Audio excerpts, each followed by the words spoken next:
Hi and welcome to your exclusive onboard footage from Cadwell Park, race 1. Our first race of the 2020 year, an unusual year obviously with the COVID restrictions, and we didn't think we were going to race at all, and then all of a sudden in the space of a couple of weeks really, Cadwell Park appeared on the calendar, and they'd very kindly changed the entry requirements so that we could race down there. And we travelled down to a circuit which is, it still remains one of my favourite circuits in the UK, if not my favourite. It's a very unique place. It's called the mini Nürburgring. Just with the change in flow of the circuit, it's a very, I got the feeling driving around it, it's like an old school circuit, one of these ones you would expect to see the guys in the 60s and 70s drifting around.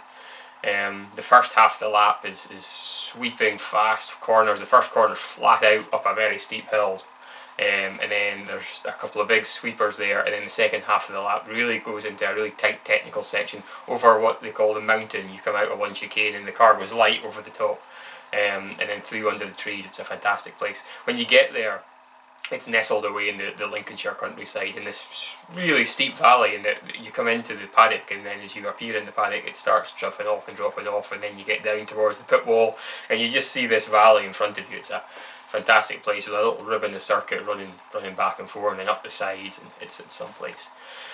Anyway, so I was looking forward to getting back there after we first raced there in 2008, I think it was, in the Mini Cooper, and I loved it. So to drive a Formula Ford round there was always a dream after that, and we got to fulfil that this season.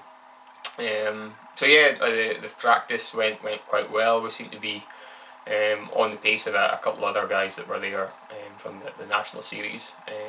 One of the drivers, Bryce Adam, was a step ahead of us, about a second ahead all day Saturday, but we were just focusing on ourselves and getting the setup changed from what is a completely different circuit to Knockhills with totally different requirements, and we were on pretty old tyres as well. Then into qualifying on the race day morning, we put on better tyres, not new tyres, we put on better tyres, and we jumped up to the pace that Bryce was on the practice day, so we're really pleased with that, and amazing the difference that different tyres made. The car felt a lot better, but unfortunately those guys, the two guys from the team, Bryce and his teammate, had put on brand new tyres, so they jumped ahead again, although I think we missed out on splitting them in the front row by a couple of thousandths of a second. It was really close, so it was good to be up on their kind of pace. And then the race itself, well, you'll see how the race unfolds.